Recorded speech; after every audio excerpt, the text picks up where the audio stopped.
We shot dogs. Not by accident. We did it on purpose. We actually called it Operation Scooby.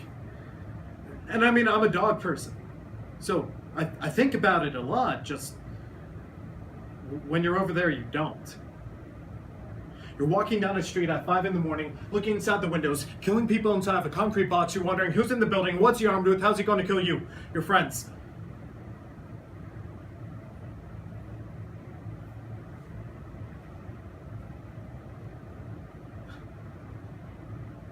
Man, me and Ecox were like brothers. I mean,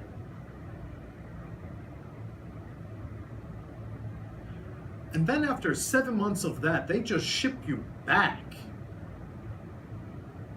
And you're sitting in this uncomfortable airplane chair looking up at this nozzle of air just spraying into your face, and you're just thinking to yourself, what the hell was that?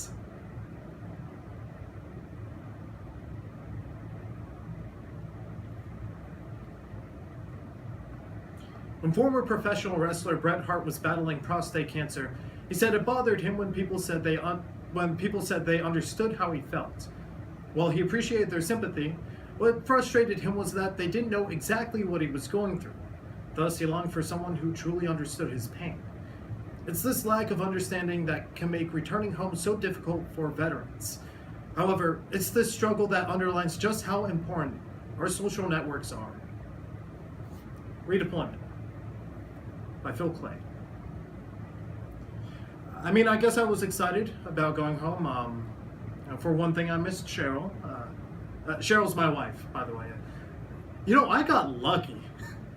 I married the most beautiful girl I ever met. You know, she's got this long, dark hair and these piercing blue eyes, and she's got these fine little hairs on her arms too. And you know, she's insecure about them, tries to cover them up, but you know, I don't mind. She's gentle, which is a hell of a lot better than anything we had over there. I remember when the planes put down and we saw all the families. There was McConaughey's and Andrews and Scott's and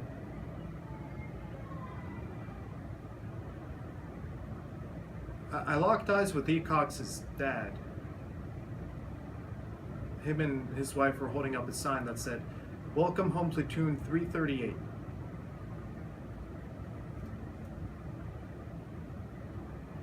I felt like I should go over and just say something. The fact that it didn't say, "Welcome home, Sergeant Ecox."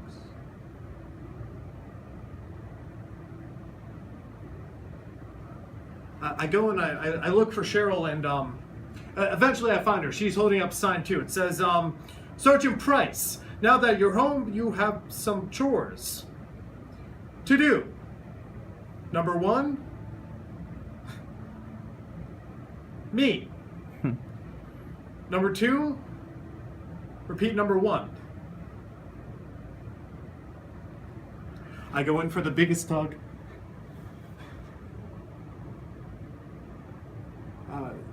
She's a lot skinnier than I remember, and she started wearing a lot of makeup. The ride home's a little awkward.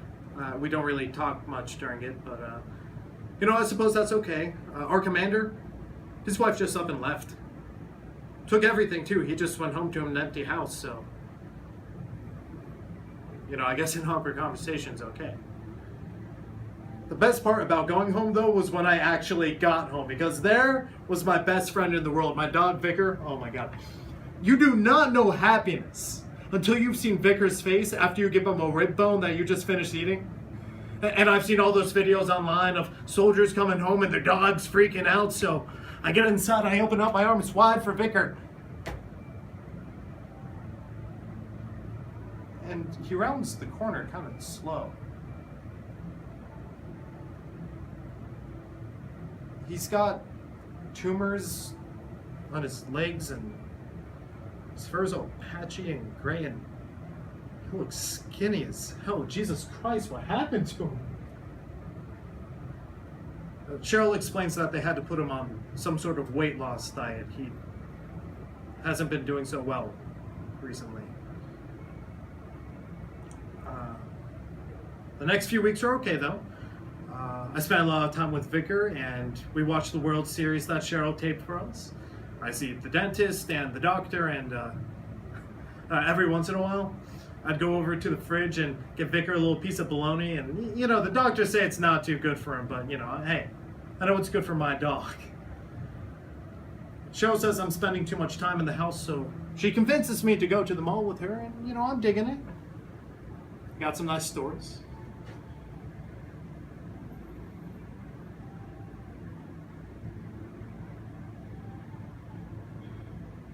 But eventually, I start to feel a little heebie-jeebie.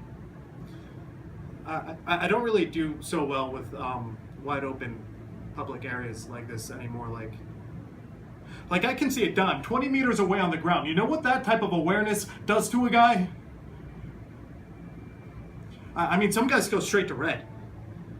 They stay there for a bit, they burn out, they go past down orange, past down yellow, past white, past whatever is I don't care if I die. Most everybody else just stays at orange all the time.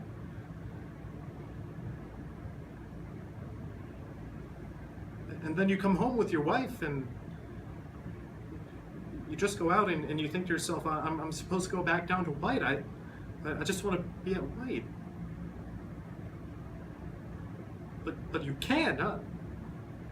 Not after all that. I asked Cheryl if we can go home, and when we get there, Vicar's thrown up on the couch again. He's trying to stand on shaky legs and can barely get to his feet, and he's yelping and wincing in pain, and Cheryl comes up behind me and puts her arms around my shoulder and says, "Mike, I think it's time, honey." I say, "God damn it, Cheryl, I know it's time." She says she'll take him to the vet tomorrow. I say, "No, you mean pay some asshole $100 to kill my dog? No, that's not how this is happening."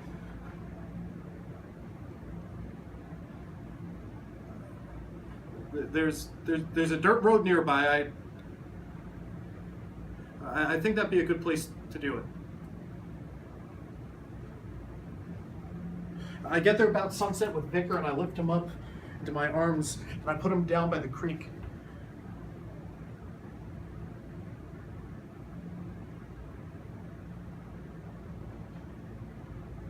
I go back and I get my rifle,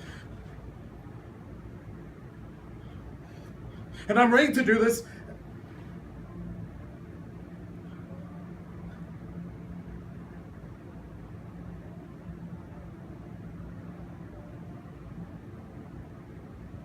And he looks up at me and starts wagging his tail. And I just freeze. I mean, there was only one other time I ever froze before. That there was this insurgent hiding in a latrine, and I mean, he was basically dead already, but our commander, he told me to shoot, and I couldn't. And the insurgent pulled out a handgun and shot at ECOGs.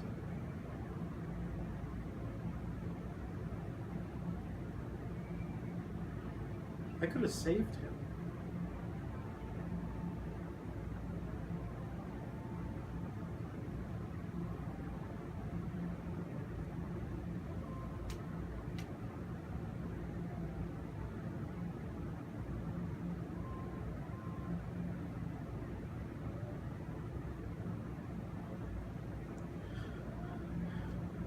No, but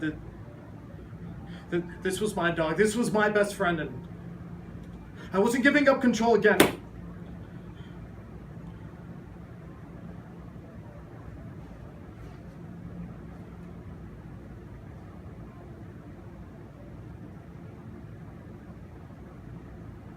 I never thought Operation Scooby would be that hard.